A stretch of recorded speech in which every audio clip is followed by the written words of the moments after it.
Yes, sir. 247. I think I have completed the reading skill. Just a minute. Let me check the syllabus. Good evening, sir. 247. Good evening. Yes. No, I have not completed. Somebody told me, yes, sir, you have completed. No, no, no. It's not completed. Reading skill or reading Yes, process, which is very important for your yes, sir. examination point of view. So I today I am going to start reading skill. What are the criterias or what are the objectivities of reading skill that we're going to cover? The first point is understanding the reading process. Next is identifying the purpose of reading, why we read actually, why it is being tell that you should read. उसके बाद understanding the strategies of reading different kind of things. You're going to have a different type of text. You need to create your own strategies. You need to understand your own strategies just to consider how to read all this reading, how to do the reading processes. Okay, this one is very important. उसके बाद है knowing how the differentiate between efficient and inefficient reading. Means then you do need to know what is efficient reading and another one is what is inefficient reading. Then what is active reading, passive reading, और उसके बाद है how to improve your reading speed. आपको अपना speed को कैसे improve करना चाहिए ये भी हम आज जानेंगे सीखेंगे. तो देखो, सिर्फ पढ़ना, एक न्यूज़पेपर को सिर्फ उठा के पढ़ना, ये सिर्फ यहां तक बात नहीं होती है. एक रीडिंग, कोई भी चैप्टर, कोई भी बुक या कोई भी नोट्स आप जब पढ़ते हो उसमें इतने सारे ऑब्जेक्टिव्स होते हैं. और इसीलिए कहा जाता है कि जितना अच्छा आपका रीडिंग अच्छा रहेगा, the more you very good in reading, the more you will be good in your communication. Okay, first of all what is the meaning of reading. Reading is concerned with four factors. Reading जो होता है four factors को लेके बनता है. What is the four factors are. Number one is decoding. Number two is text. Number three is analyzing. And number four is response. Okay okay. अगर मैं इससे समझाऊं आपको तो आपके लिए थोड़ी सी मुश्किल हो जाएगी कि सर आप क्या बता रहे हैं, हमें पल्ले कुछ नहीं पड़ रहा है. मैं थोड़ा सा आपको पीछे ले, आपका स्कूल डेज में आपको लेके जाता हूं. I just take you back in your school days.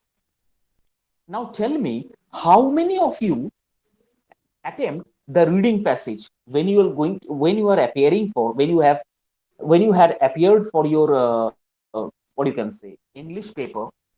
Okay, there will be a unseen passages, comprehension passages. Read the unseen passages very carefully and answer the following questions given below. ऐसा questions आता था ना? Am I clear? Yes, ऐसा questions तो आता, बिल्कुल आता था. तो आप लोग क्या करते हो, तो सबसे पहले इसी एग्जाम्पल्स को देके मैं ये समझाता हूं तो आपको ये पॉइंट्स जल्दी क्लियर हो जाएगा. अदरवाइज यहाँ जो भी एग्जाम्पल्स दिया हुआ है it will be tough for you to understand. तो फर्स्ट हम लोग क्या करते हैं, द फोर फैक्टर्स. सबसे पहले हम लोग डिकोडिंग करते हैं. यहाँ पर रीडिंग स्किल में सबसे पहले decoding. What is the meaning of decoding.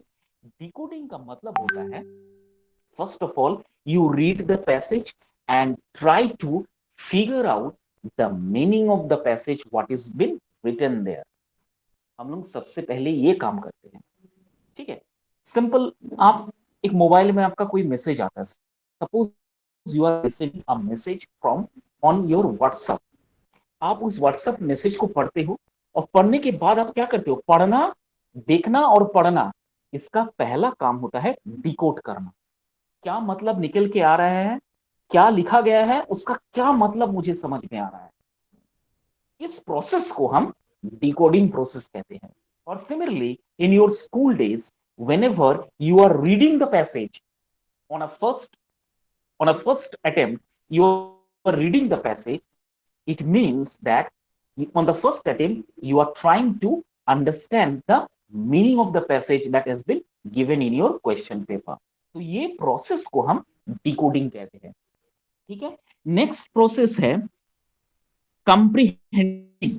कंप्रीहेंडिंग का मतलब है उसको फिर शॉर्ट प्रिसाइज वे में क्लियर मीनिंग्स को क्लियर आउट करना, you find out the precised way to read, identify, you just comprehension का मतलब या कंप्रीहेंडिंग का मतलब होता है you just clear out the main ideas, main details, and what is the writing pattern of the reading passage given there.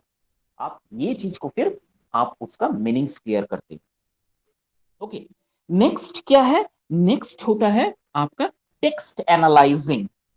After decoding and comprehending आप उसके बाद एनालाइज करते हो। इसके एनालाइज का मतलब क्या है? अपने मन मुताबिक आप आंसर्स को सिलेक्ट करते हो या फिर अपने मन मुताबिक आप आंसर्स को लिखते हो। That is called text analysing.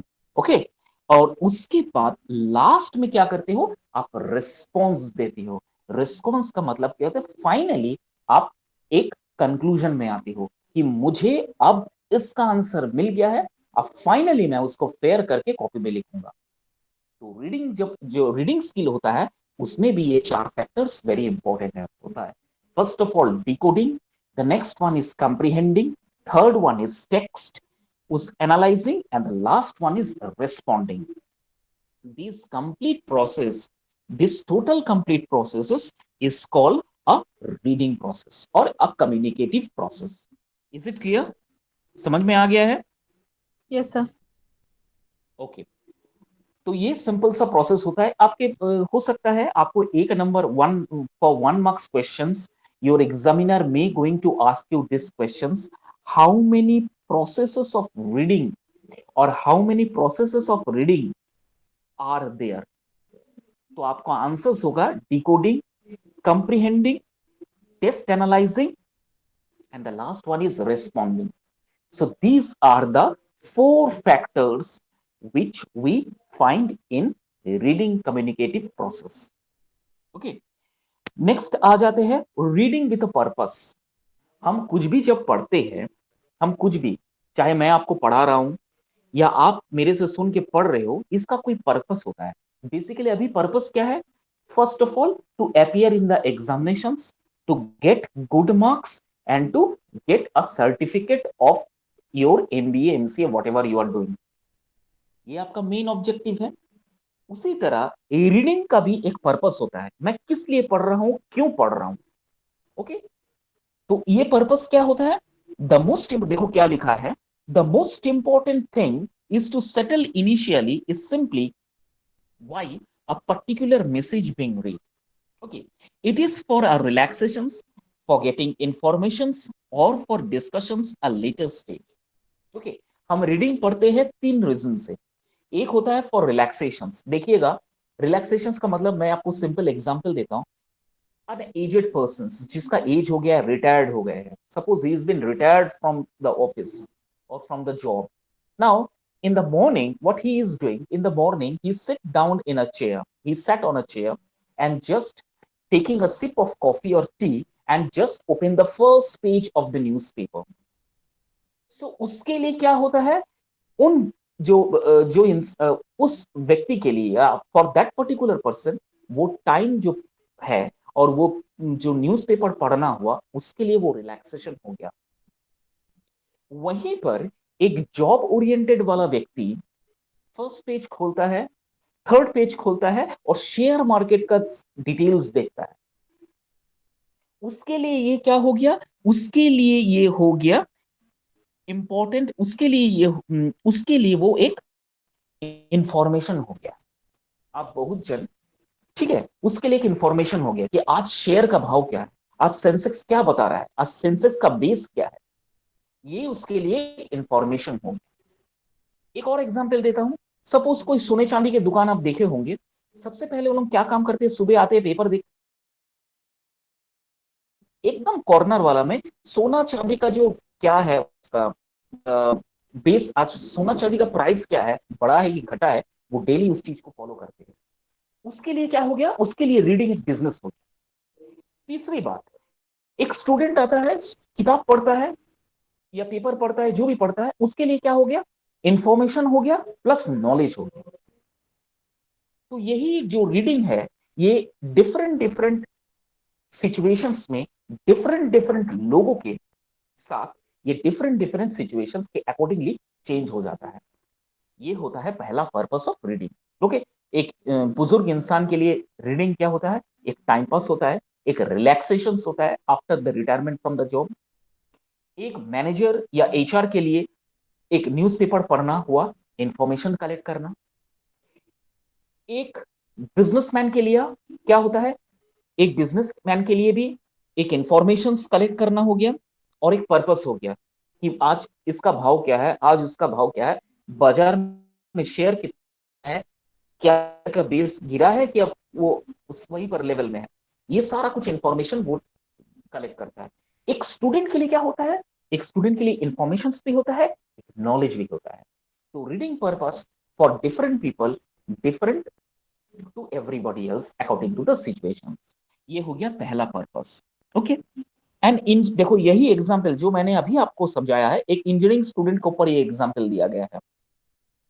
An engineering student has to read and interpret textbook, research paper, and articles in technical journals, teaching notes, notices, web material, encyclopedia, or whatever the things, just to get exact information from various sources and just to get the knowledge. एक engineering student के लिए या MBA MCA students के लिए आप जो text पढ़ते हो, ये मैं जो पढ़ा रहा हूँ, आपके लिए ये नॉलेज भी हो गया, इंफॉर्मेशन हो गया। क्योंकि नॉलेज और इंफॉर्मेशन अगर आपके पास नहीं रहेंगे, then you will unable to answer any questions that will going to come in your exam at the time of examination.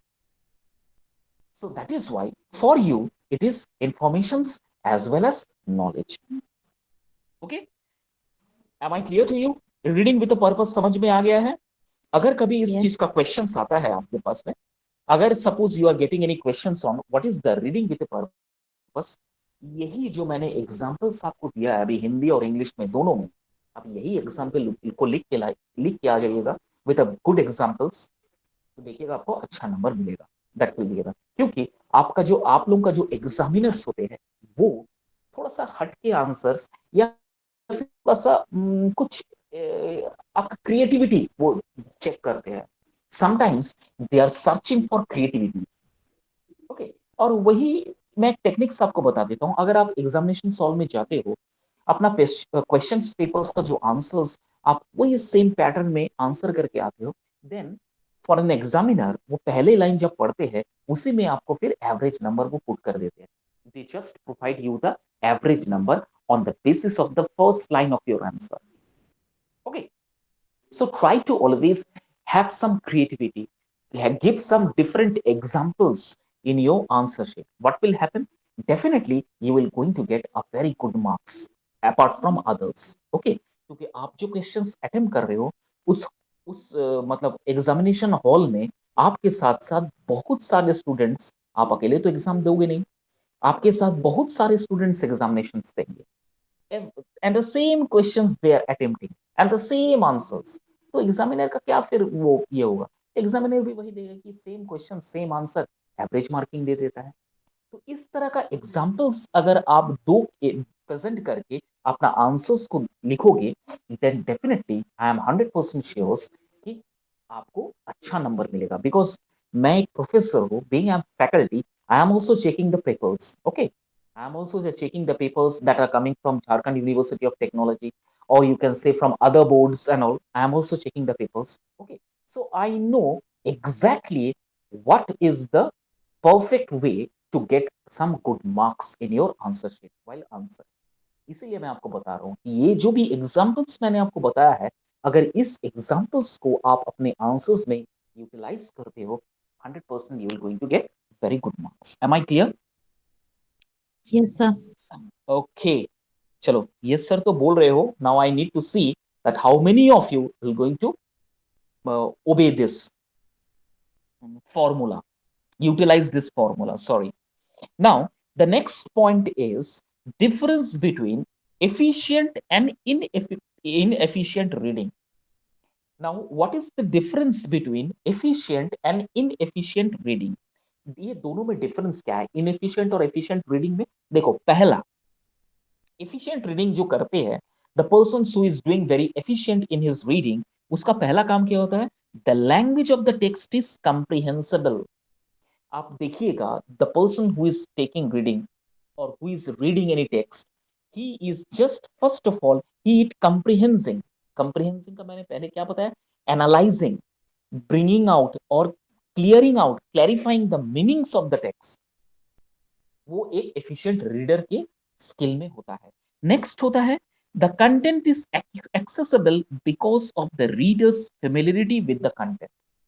Efficient reading क्या होता है, आप जितना अच्छा एफिशिएंट रीडर बनोगे, आप जितना किताब पढ़ोगे, नोट्स पढ़ोगे, न्यूज़पेपर पढ़ोगे, आप कंटेंट के बारे में या फिर आप उस टेक्स्ट के बारे में आपको पहले से नॉलेज हो जाएगा। देखिएगा, for an example, cinema hall movies देखने के लिए जब भी आप सिनेमा हॉल में जाते हो या for an purpose of any movies, तो कोई भी सीन डिस्प्ले थोड़ा सा दिखाने के बाद आपको लगता है कि इसके बाद ये होने वाला है, आपको लगता है। देखिएगा, ये चीज गौर कीजिएगा, suppose you are going for a movie in a cinema hall, you just see the whenever you are watching the movies, sometimes you notice that before the start of any next scene, you already assume yourself that yes, after this scene, this will be the next scene.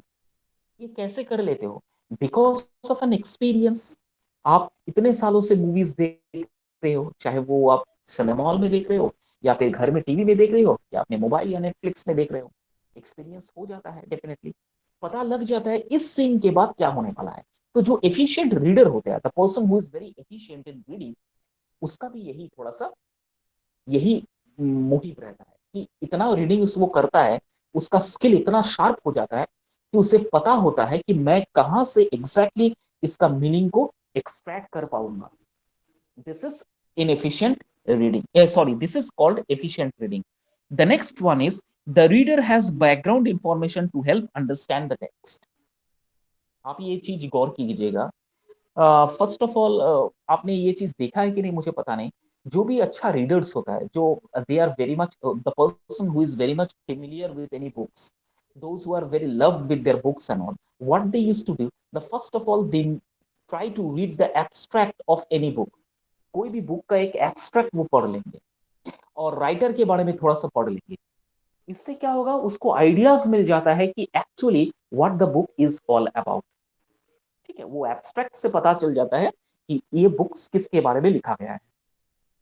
तो जो efficient readers होता है, ये सारा कुछ काम करते हैं। नेक्स्ट होता है the reader concentrate on the important part of the text, thinking ahead, hypothesis and predictable। Okay, the next क्या करते हैं, the reader concentrate on the important parts of the text।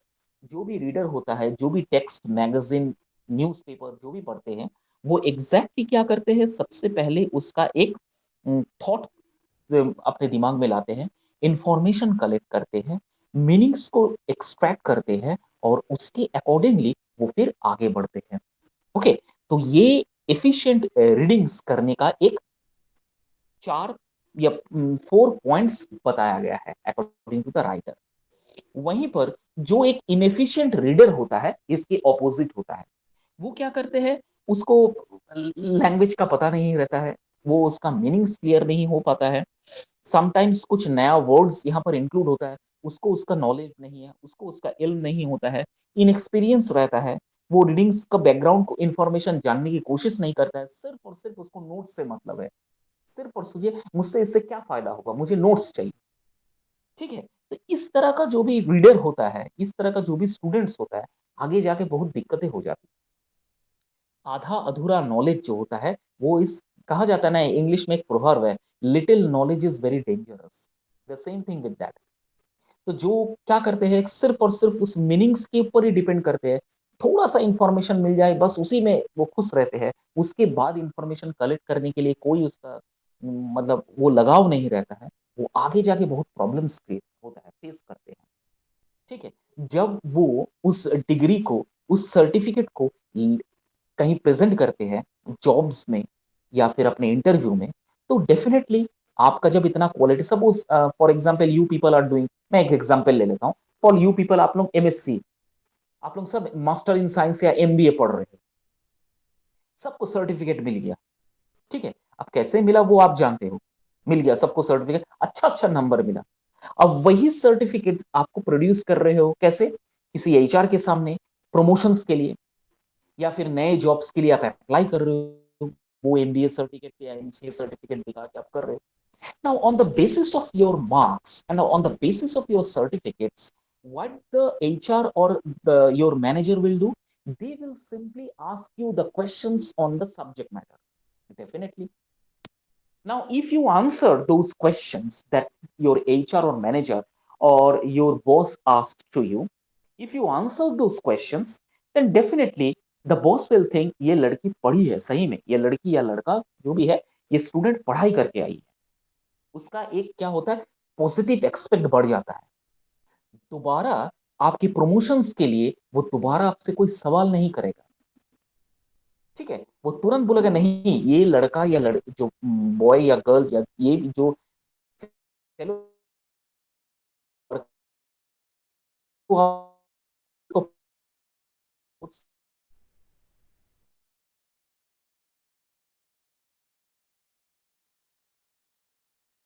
आगे जाके प्रॉब्लम क्या होगा, आगे जाके जब वही सर्टिफिकेट यूज करोगे कोई एचआर के सामने for job prospective point of view और for promotion point of view, then definitely the same questions will going to be asked. What is communication, what are the barriers of communication, what is soft skill, what is hard skill, what are the modes of communication, what are the examples of communication, ये सारा question आपसे पूछेगा, आप जवाब ही नहीं दे पाओगे. तो क्या होगा, एक नेगेटिव इंपैक्ट, एक नेगेटिव थॉट आपके बॉस, आपके मैनेजर के इम्पैक्ट ऊपर गिरेगा. और जब भी इस चीज इंपैक्ट एक बार आपके बॉस के नजर में ये चीज चढ़ जाता है, वो एक गड़ जाता है. जब भी ये नेगेटिव इंपैक्ट आपके बॉस के ऊपर गड़ मतलब नजर में चढ़ जाते हो, आप नेगेटिव चढ़ जाता है, आप जितनी भी ट्राई कर लो, ये मान के चलो, आप जितनी भी कोशिश कर लो, ट्राई कर लो कि I am very good in this particular work on this particular ये, वो भरोसा कभी वापस नहीं आएगा. Never ever. वो जो एक बिलीव होता है, एक फेथ होता है, कभी नहीं आएगा. लगेगा क्या, ये लड़की या लड़का ये जो भी है, आप लोग ने या तो किसी तरह से सर्टिफिकेट आप लिए हो, या फिर चीटिंग करके पास किए हो, या फिर आपको सर्टिफिकेट ऐसा ही मिल गया है, just giving you the money, you got the मतलब सर्टिफिकेट्स. ओके, सो एक जो इनएफिशिएंट रीडर होता है या एक इनएफिशिएंट जो रीडिंग होता है, वो इस तरह का प्रॉब्लम्स आगे जाके फेस करता है. Okay, so this is the difference between efficient and inefficient reader. Am I clear to you, everyone listening to me? Any doubt? Yes, sir. No doubt. Okay. Now, what are the different reading or different kind of text? What are the different kind of text reading? क्या क्या different text हम लोग पढ़ सकते हैं reading skill में? First one is reading entertaining messages and text. ये तो आपको पता है कि जब भी कोई entertaining चीज होता है या कोई important message होता है, हम तुरंत उस चीज को पढ़ते हैं फर्स्ट ऑफ ऑल. दूसरा है रीडिंग जनरल मैसेज टेक्स्ट. उसके बाद जो जनरल मैसेज होता है, सपोज आपके बॉस का जनरल मैसेज, आज मीटिंग्स होने वाला है, today I we have a meetings with you at 3 PM. एक जनरल मीटिंग होता है, एक जनरल मैसेज होता है, तो आप उस चीज को उतना कैजुअली पढ़ते हो. उसके बाद रीडिंग रीडिंग रेफरेंस मटेरियल. यहां मुझे थोड़ा सा समझाना पड़ेगा. The main purpose of reading और scanning reference material is to obtain specific information that might used in various academic and professional activities. कहा जाता है आपका जो रेफरेंस या मटेरियल्स दिया जाता है आपको पढ़ने के लिए, why it is been given there, just to have or just to collect the proper informations, just to gather specific information on the particular topic. चलो इसका एग्जांपल मैं देता हूं. फॉर एग्जांपल, यहाँ जो भी एग्जीक्यूटिव्स, सेल्स एग्जीक्यूटिव, बहुत सारे जो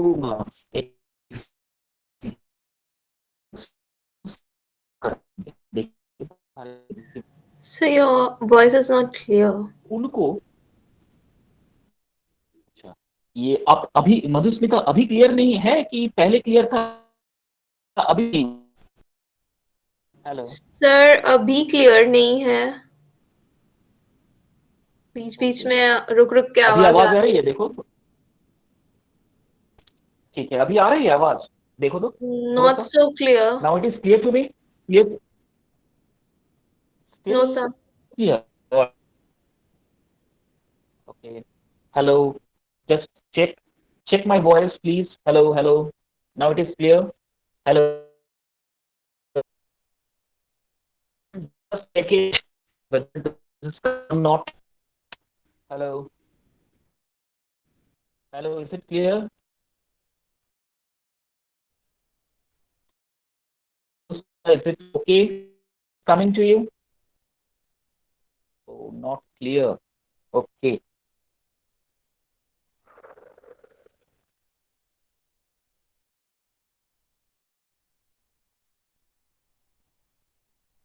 हेलो, अभी देखो तो क्लियर है?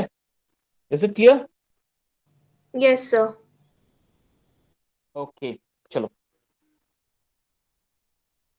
Yes, where I was in the reading reference materials. Okay, I was going with the reading reference materials. तो रीडिंग रेफर क्या एग्जांपल दे रहा था? For an executive, suppose a person working as an executive in a sales department.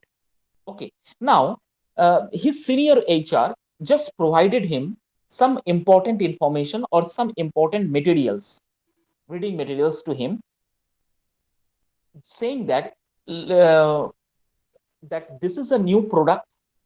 You need to understand about this new product, and you need to deliver about this new product to the respective audiences.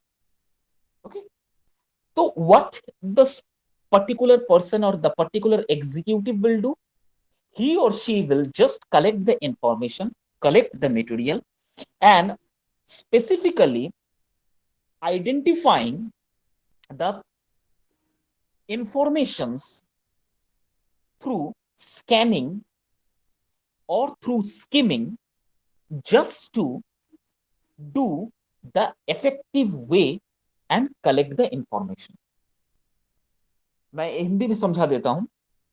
जैसे ही आपके boss ने आपको कहा गया कि ये materials थोड़ा सा इंपॉर्टेंट है, ये नया प्रोडक्ट मार्केट में लॉन्च हुआ है, इस प्रोडक्ट के बारे में आप जान लो, आपको इसके बारे में एक सेल्स पिच देना, स्पीच देना है, तो वो मटेरियल्स को आप कलेक्ट करते हो, उसके बारे में जानकारी जुटाते हो, पढ़ते हो, इंफॉर्मेशन गैदर करते हो, और अपने मतलब अनुसार उस मैसेज, उस प्रोडक्ट के बारे में आप जो भी मैसेजेस है या जो भी इंफॉर्मेशन है, आप अपने तरीके से उसे कलेक्ट करके अपने दिमाग में फिट कर लेते।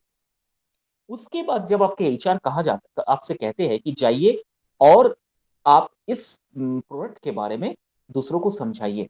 अब जब जाते हो, अगर आप सही से उस प्रोडक्ट के बारे में सही इंफॉर्मेशन दे रहे हो, देन इट्स ऑल राइट। इसका मतलब आप जो रीडिंग किए हो उसका पढ़ाई बिल्कुल सही किए हो, जो भी इंफॉर्मेशन आप सही कलेक्ट किए हो मतलब बिल्कुल सही है।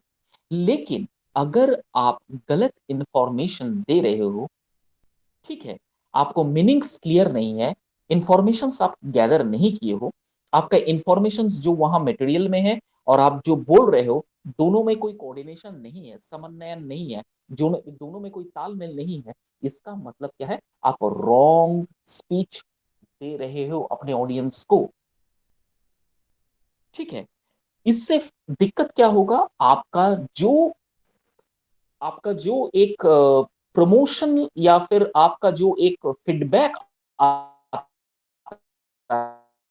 वो नेगेटिव हो जाता है, और इसका इम्पैक्ट आपका जॉब्स के ऊपर या फिर आपके करियर के ऊपर बहुत बड़ा इम्पैक्ट गिरता है।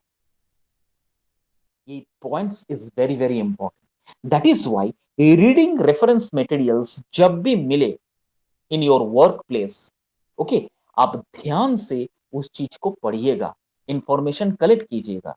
अगर suppose you are the meaning is not clear to you, suppose the meaning is not clear to you, you are unable to identify the exact meaning of what has been written in the material, then you just ask your manager or your HR to clarify the meaning of this particular text or the material. Okay, so this point is very very important.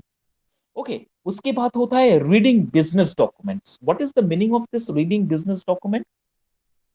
Now reading business documents mean the proper way to read the report, letter, memos, email, messages with a complete attentions.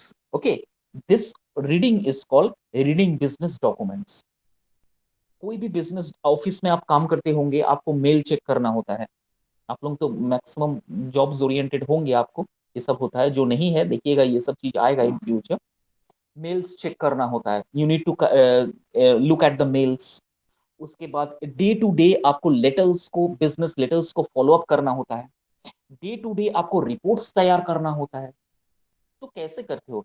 आपको ये सारा जो काम होता है आपको sincerely करना पड़ता है. Very sincerely and very attentively you need to perform this works. Okay, so that is why reading of different kind of text means that it only be done with a proper informations, with a proper knowledge. आपको अगर उस काम में knowledge और information दोनों नहीं है, फिर आपको वो काम से हटा दिया जाता है. ठीक है, तो मैं कहा था, एक देखो, एक सिंपल एक पेपर पढ़ना और एक ईमेल या मैसेज पढ़ना, दोनों में बहुत फर्क होता है. आप सिंपल एक न्यूज़पेपर को बहुत कैजुअली पढ़ सकते हो. आपको पता है मुझसे इससे कोई इतना फायदा नहीं है. This is not important to me. Okay, this in newspaper reading is not important to me. Just for the sake of time pass, just for the sake of relaxation, I am reading the newspaper. On the contrary, when you are reading any email or any message, you are putting your 100% concentrations on the reading email or business letter. Why? Because it is your profession, because it is your job. If any mistakes, if any point you are missing while reading or while analyzing the email or reports or letter, then your job will be, or your excellence, or your level of what you can say, your level of creativity will be on a negative verge, on the negative verge. आपका, अगर आप गलती से गलत काम करते होंगे या फिर आप में जो भी रीडिंग कर रहे हो उसका कोई एग्जैक्ट मीनिंग आप क्लैरिफाई नहीं कर पा रहे हो, इसका मतलब क्या होगा? आपका एक नेगेटिव नेगेटिव रिव्यूज, ये नेगेटिव फीडबैक आपके रेस्पेक्टिव अथॉरिटी के ऊपर चला जाएगा. Okay, so these are the important reading different kind of text. अब तक जो मैंने पढ़ा है, is it clear to you? कोई डाउट है? नहीं? Hello, Yes, sir. Any No, doubt? sir. No, No. sir. Okay. Okay. Very good. Now, what is the last point is active reading and passive reading. The last important point is what is active reading and passive reading. Active reading और passive reading किसे कहते हैं? The reader pay attention to both content as well as style. जो active reading करते हैं, मतलब pay attention, जो active reading करते हैं वो बहुत ज्यादा attention और बहुत ज्यादा concentrate होके पढ़ते हैं. वहीं पर इनएक्टिव रीडिंग रीडिंग जो होता है वो hardly paying any attention to the specific content. वो कोई अटेंशन उतना अच्छा दे ही नहीं पाता है.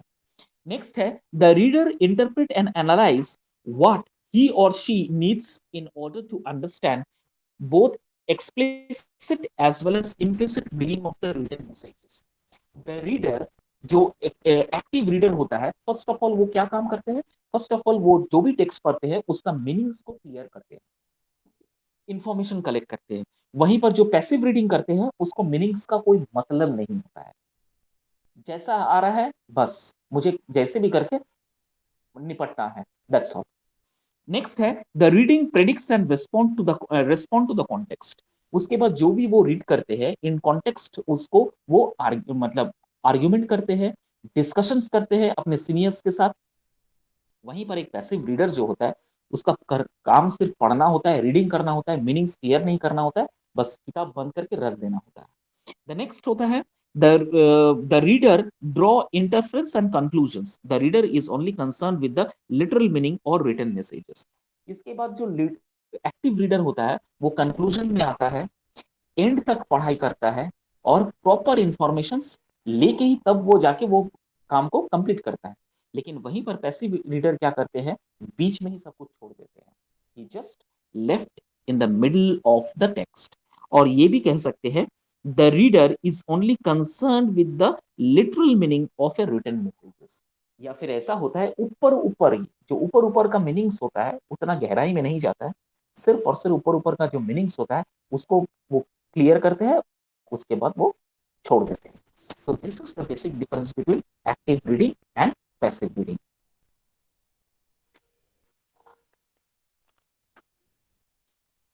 समझ, is it clear to you? Yes, sir. देखो यहाँ पर एक बहुत इंपॉर्टेंट सा दिया गया है, जो रीडिंग स्पीड बताया गया है, एक minimum reading speed minimum 400 words पर मिनट। एक कैजुअल रीडिंग जो करते हैं मिनिमम 400 वर्ड्स पर मिनट वो पढ़ते हैं, मतलब एक मिनट में वो 400 वर्ड पढ़ते हैं। 400 वर्ड मतलब जानते हो ना वर्ड किसे कहते हैं? जैसे रीडिंग, READING, ये combination of this word make a sentences, okay, make a meaning. तो ये जो सिंगल सिंगल अल्फाबेट, इसे हम वर्ड पर मिनट बोलते हैं। ये सिंगल सिंगल जो अल्फाबेट है, जैसे रीडिंग का READING, ये जो मैंने स्पेल किया है इसे वर्ड बोलते हैं। तो जो कैजुअल रीडर होता है वो मिनिमम 400 वर्ड्स पर मिनट पढ़ता है। वहीं पर जो प्रोफेशनल रीडर होता है, जो एकदम प्रोफेशनल होता है, वो 350 वर्ड पर मिनट पढ़ता है, मतलब थोड़ा सा स्लो। और जो कैजुअल रीडर होता है वो 600-700 वर्ड एक बार में पढ़ता है। मतलब क्या है, उसको सिर्फ रटना है। जैसे होता है ना, बहुत सारे आप लोग स्टूडेंट देखे होंगे, मुझे रटना है, मुझे मतलब नहीं समझ में आता है। थ्री इडियट्स का, आप लोग अगर थ्री इडियट्स फिल्म देखे होंगे तो वो थ्री इडियट्स फिल्म का वो जो रणछोड़ दास नहीं, वो क्या नाम था, चौथा वाला जो इडियट था, उसका जैसा है, मुझे पढ़ना मतलब नहीं निकालना है, मुझे सिर्फ और सिर्फ रटना है। तो उसका रीडिंग स्पीड 600 या 700 वर्ड पर मिनट हो जाता है।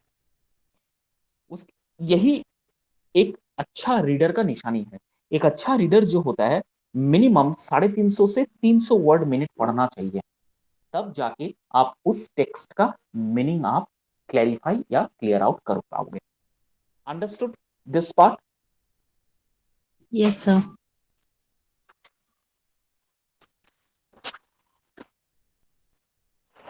यहाँ तो रीडिंग स्किल खत्म हो गया है। नेक्स्ट आप लोगों का नेक्स्ट है, just a minute wait, let me check the syllabus. Just check with the syllabus, recognizing the main ideas, ये नहीं है। देखो आप लोग का राइटिंग पैटर्न है। राइटिंग पैटर्न छोटा सा टेक्स्ट दिया गया है, उतना एक्सप्लेन नहीं किया है। राइटिंग क्या होता है? राइटिंग में सबसे पहला जो जनरल रूल होता है, a writer may use writing pattern according to the nature and type of message to be communicated. Generally authors use the following writing pattern. जो भी आप लिखते हो, सपोज आपको तो लिखना होता है, being while you are doing any job you need to know how to write, okay. ये सारा चीज ना आपका जो करियर आगे बढ़ाने के लिए सारा चीज बहुत जरूरत होता है, ओके। तो राइटिंग्स जो करते हैं या राइटिंग्स जो लिखते हैं उसका कुछ क्राइटेरियाज बताया गया है। पहला क्राइटेरिया क्या है? Definition, which is very important. Whatever you are writing, first of all you need to define क्या लिख रहे हो, क्यों लिख रहे हो। उसके बाद होता है description, whatever you are writing it should be describe, okay. Next होता है सीक्वेंस ऑफ इवेंट्स, उसके बाद एक सीक्वेंस में होना चाहिए जो भी आप राइटिंग लिख रहे हो या जो भी answers you are writing your answers, it should be in a proper sequence, okay. Next होता है जनरलाइजेशंस। जनरलाइजेशंस का मतलब होता है, क्या होता है, सीरियल वन, इसके बाद ये लिखना है, इसके बाद ये मुझे लिखना है, उसके बाद ये लिखना है। उसके बाद होता है क्लासिफिकेशंस, उसके बाद जैसे क्लासिफिकेशंस का मतलब जो भी आप लिख रहे हो उसका पूरा प्रॉपर तरीके से आप क्लासिफाई करके आपको लिखना होता है। फॉर एग्जाम्पल आपको एक एग्जाम्पल बता देता हूँ, देखिए इस एग्जाम्पल से आपको सब क्लियर हो जाएगा। फॉर एग्जाम्पल टीचर ने कहा, आपके एग्जामिनर ने कहा फिर what is communication, write down. तो कैसे आंसर प्रेजेंट करोगे? सबसे पहले आप डेफिनेशन लिखोगे, what is communication is all about. Communication is exchange of ideas between the person, ये हो गया सिंपल डेफिनेशन। उसके बाद क्या हो गया, डिस्क्राइब करोगे। उसके बाद कम्युनिकेशंस क्या है, कम्युनिकेशंस कैसा होता है, थॉट प्रोसेस क्या है, what are the various process of communications, ये आप डिस्क्राइब कर रहे हो। नेक्स्ट क्या होता है, सीक्वेंस ऑफ द इवेंट। जैसे फॉर एग्जांपल सबसे पहले डेफिनेशन, उसके बाद आ गया द प्रोसेस ऑफ कम्युनिकेशन। तो ये जो प्रॉपर आप एक के बाद एक लिख रहे हो, that is called sequence of the answer. उसके बाद जनरलाइजेशन, जनरलाइजेशन का मतलब क्या है, एक एक points whatever you are writing, आप उसको थोड़ा सा डिस्क्राइब कर रहे हो। नेक्स्ट है क्लासिफिकेशन, क्लासिफिकेशन का मतलब क्या है, और ज्यादा से ज्यादा थोड़ा सा डिस्क्राइब करना। You need to classify the answer more with an examples, more with the thoughts, okay, that is classification. उसके बाद कॉज एंड इफेक्ट, मतलब कम्युनिकेट, फॉर एग्जांपल कम्युनिकेशन का नेगेटिव नेगेटिव इम्पैक्ट क्या है, पॉजिटिव इम्पैक्ट क्या है, ये एक आता है। उसके बाद एक होता है कंक्लूजन, उसके बाद कंक्लूजन क्या होता है, आपका एंड ऑफ द आंसर। तो ये राइटिंग पैटर्न का एक सबसे मतलब क्या होता है, जनरलाइज्ड रूल कहा जाता है। This is called a generalised rule which you need to follow while writing your answers. Am I clear? Yes, sir.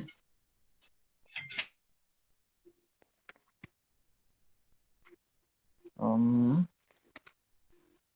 this part is completed.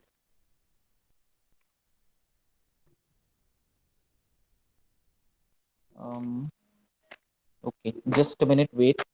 I need to make out another one. Yes.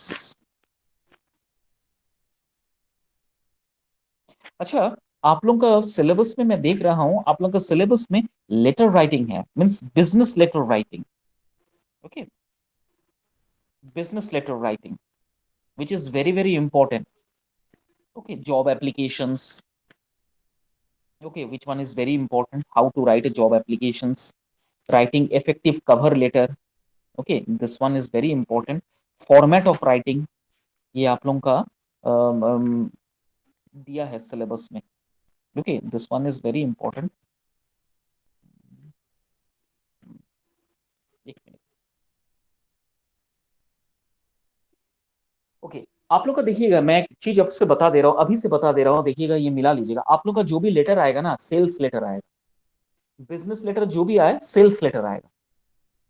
Sales letter पक्का confirm, जो भी business letter आएगा, इन sales letter ही आएगा। Okay, सो मैं इसका बारे में थोड़ा सा आपको बता देता हूँ।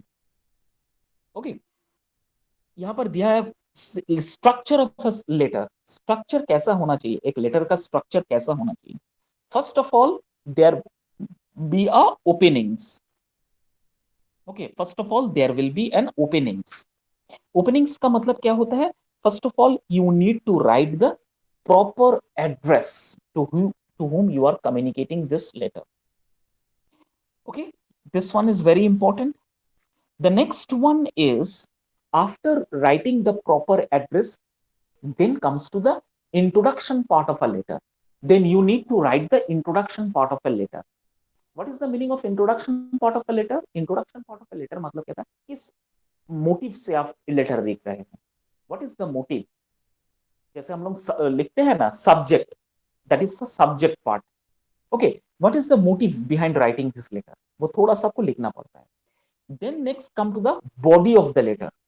बॉडी ऑफ द लेटर मतलब अब आपको पूरा चीज एक्सप्लेन करना होता है। Now you need to explain what you are need to write in the letter. Then come to the next, what you can say the next conclusion part of the letter. Conclusion part मतलब क्या होता है, अब आपको close करना होता है letter. ठीक है, उसके बाद जो होता है आपका क्लोजिंग पार्ट, सॉरी, उसके बाद जो होता है एड्रेस, मतलब सैल्यूटेशंस जिसे हम कहते हैं, salutation of the letter. Salutations मतलब yours sincerely, yours faithfully, yours truly, जो आप लोग लिखते हो, जो हम लोग लिखते हैं लेटर्स में, वो आपको लिखना पड़ता है। उसके बाद आपका नाम, और फिर राइट कॉर्नर में अगर आप चाहते हो कुछ एडिशनल मैसेज आपको लिखना है, फिर वहां पर आपको इनपुट करना होता है। तो ये एक बेसिक स्ट्रक्चर हो गया, मतलब क्या कहते हैं, एक लेटर का, एक फॉर्मेट का। आप लोग तो whenever you स्कूल डेज, आप लोग तो applications, write letter to your friend, आप लोग तो लिखे होंगे डेफिनेटली, ये सब किए होंगे ना आप लोग। Yes, sir. तो तभी क्या था, तभी Informal हाँ, letters, basically, school के लिए. योर इनफॉर्मल लेटर्स, So जैसे ओके, कि आप बोल रहे हो ना इनफॉर्मल लेटर, हाँ। फ्रेंड्स को, वो तो इनफॉर्मल लेटर्स में आ गया ना. Then what is formal letter, Madhusmita? तो फॉर्मल लेटर्स जैसे कि बिजनेस लेटर्स हो गया, या फिर राइटिंग टू द प्रिंसिपल या हेड ऑफ द ऑफिस या वैसा.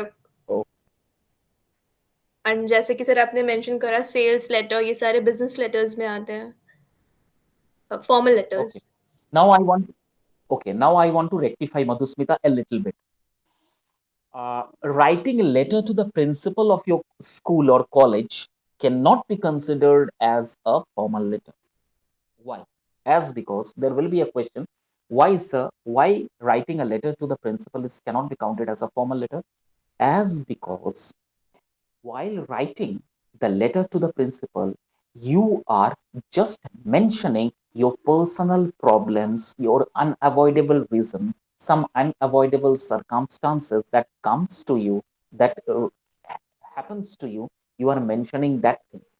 तो जो भी लेटर्स आप अपना पर्सनल इंफॉर्मेशन शेयर करते हो, वो कभी फॉर्मल में गिनते नहीं होते, गिना नहीं जाता है। इसलिए ये बहुत बड़ा कंफ्यूजन होता है। Even your teachers who is teaching in your school days may be said that principal letter to the principal counted as a formal letter. No, it's absolutely wrong. It cannot be. Formal letter means kya? You are writing formally to your representative, to your HR, to your boss, to your managers, where only informations about the products, about your companies, about your dealings, about your queries, these things should be mentioned in the formal letter. Apart from that, there is no such things should be mentioned personally. Okay. कहा जाता है, even don't use the word dear sir. बहुत जन openings letter में, business letter में, they are making a big blunder mistakes. Okay, और examinations में अगर ये मिस्टेक्स करोगे तो वो सबसे बड़ा राउंड करके आपको एवरेज नंबर दे देंगे। Suppose 10 marks for a sales letter बहुत बड़ा लेटर होता है, 10 मार्क्स या 14 मार्क्स का आता है वो। अगर आप वहां डियर सर करोगे ना, they will make a big round and they will going to cut a marks half. Never ever try to write dear word in the salutation part. Dear, आपका क्लोज फ्रेंड है क्या? The, do you think the manager is very close to you? No, never. Either write sir or write respected sir. ये छोटी छोटी गलतियां हम लोग जो करते हैं, ये बहुत बड़ा ब्लंडर मिस्टेक्स हो जाता है, जिसकी वजह से हमें नंबर नहीं मिलते हैं इन the examinations. First of all, listen, whenever you are writing any letters, the first part of the salutations we are mentioning, it should be respected sir, not dear sir. Rather write sir. With due respect, I beg to state that I am from blah blah blah and all. Okay, please don't mention dear sir. Dear अपने close, near and dear को ही mention करते हैं। जैसे for example, many students I found in the schools and all, they are writing applications, and while writing applications, they are writing dear sir. How can a sir be dear to you? Maybe your class teacher is dear to you. Maybe he is a mentor to you. Yes, for mentor, you can write dear. But writing an application to the principal, how can you write dear sir? It's absolutely wrong. It's absolutely a blunder. ये जो छोटी छोटी बारीकी mistakes होता है, ये school level में आपको सिखाने। जैसे मधुस्मिता ने कहा, sir writing a letter to the principal is a formal letter. Never, it's counted, letter to the principal always counted in the informal letter. Why? Because in the letter of writing to the principal, you are mentioning your personal problems. Then mentioning the personal problem, how can it be counted as a formal letter? Though you are mentioning the subject, though you are mentioning the proper sequences, but still writing an application to the principal is always counted as an informal letter. It is an exceptional case. Am I clear, Madhusmita? Yes, sir. That's why I rectify you. Okay, sir. Okay. So I'm telling you from now onwards, whenever there is a letter you're going to have in your examination, uh, then it will be going to consist of minimum 10 to 14 marks. And suppose if you unable to write the body of the letter, okay, then also you will going to get a good marks. Why? Because always try to write down the proper sequence, always try to follow the proper sequence while writing letter. Sequence का मतलब क्या होता है? Always align from the left word. Always the while writing your letters, always mention from the left corner.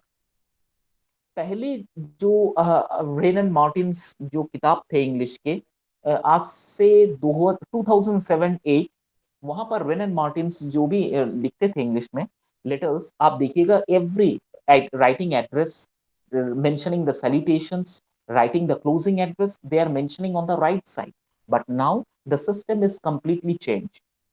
For an official letter, whenever you are writing any address, it should be aligned towards left. Okay, everything, suppose the salutation part, the body of the letter, the introductory part, the conclusion part, the closing address, always try to start from the left corner of your particular pages. And always remember, whenever you are writing a letter, it should be a size of A4 size. It should be always be in an A4 size paper. Okay. And another important things is that whenever you are writing the closing salutations, somebody is writing yours truly, yours faithfully. एकदम गलत है यार. It's always wrong. It's always wrong. Don't use this yours faithfully, yours truly. No. Always yours sincerely.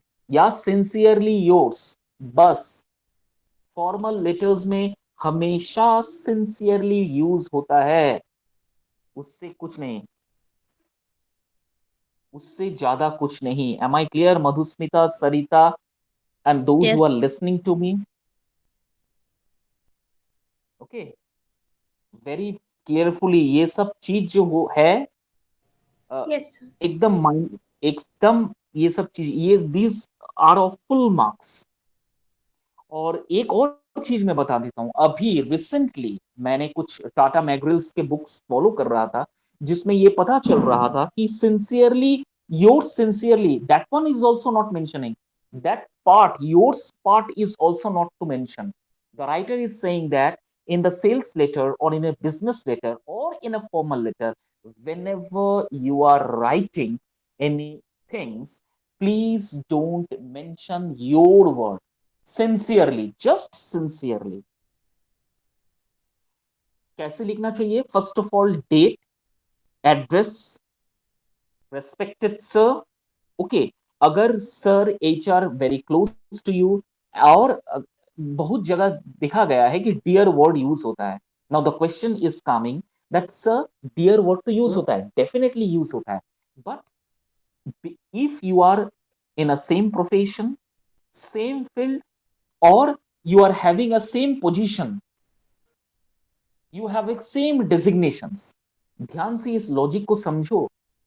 Business letter is really very tough to understand. I'm telling it, it's not an easy. These are the small mistakes will going to ruin your number, I'm telling you. Where to write a dear sir? You can mention dear sir, but where your designation match to the person you are writing letter, he is belongs to the same designation, and the person whom you are writing the letter also belongs to the same designation. If the designation is similar, then you can use the word dear.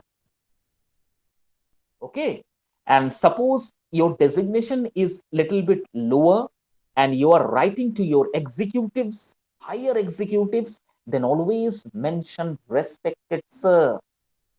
एक और example, अगर आपका designation बराबर है तो आप नीचे your sincerely लिख सकते हो, लेकिन आपका डेजिग्नेशन थोड़ा छोटा है, आप जिसे लेटर लिख रहे हो उसका डेजिग्नेशन आपसे बहुत बहुत बड़ा है, तब गलती से भी कृपया करके योर वर्ड यूज मत कीजिएगा, sincerely, that's all, completed. Okay, और नाम के बाद फॉर एग्जाम्पल मधुस्मिता, टाइटल मुझे मालूम नहीं है मधुस्मिता का, Madhusmita sales manager, Madhusmita sales executive, ये जो डेजिग्नेशन है, छोटा सा डेजिग्नेशन, लास्ट कॉर्नर में आपको मेंशन करना होता है। These are the important things of a sales letter. Now you understand, everyone listening to me, क्या क्या इंपॉर्टेंस sir. चीज है, क्या क्या समझ में आ गया? कोई डाउट है तो पूछ लो, please tell me if you have any doubt, please ask me now words. अब तक जो मैंने पढ़ाया कोई डाउट है? No, any sir. Question? Okay,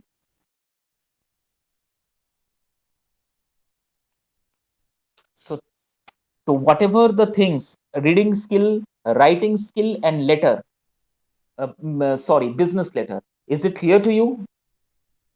Yes, sir. No doubt, no doubt na? Yes, sir. Okay, very good. Madhusmita, no doubt? No, sir. Okay, good, that's all. And another important thing, try to practice letter writing as much as possible with a proper punctuations, with a proper using of grammar. Don't make any grammatical mistakes, okay? वो letter फिर बहुत बुरा हो जाता है, grammatically correct होना चाहिए। ठीक है, आप लोग ग्रामर कितना पता है आपको? पता नहीं टेंसेस के बारे में कितना नॉलेज है, मुझे नहीं पता है। अगर नहीं है तो फिर देख लो आप, कैसा आपको टेंसेस के बारे में कुछ नॉलेज है, प्रेजेंट परफेक्ट लिखना है कि प्रेजेंट कंटिन्यूअस में लिखना है कि आइदर पास्ट परफेक्ट में लिखना है। अगर सब्जेक्ट आप प्रेजेंट से स्टार्ट कर रहे हो तो कोशिश कीजिएगा एंडिंग भी प्रेजेंट से ही कंप्लीट करे। Okay, this is very important. If you are starting writing with the present tense, then try to complete your letter in a present tense only. Okay, these are few I may remind. So, चलो,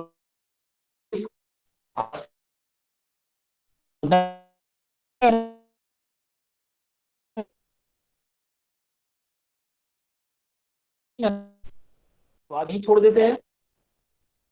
hello, my voice is clear to you? Yes, sir. आज यही छोड़ देते हैं, next class हम लोग discuss करेंगे। Okay, Okay, sir. Thank you all of you. Thank you, sir.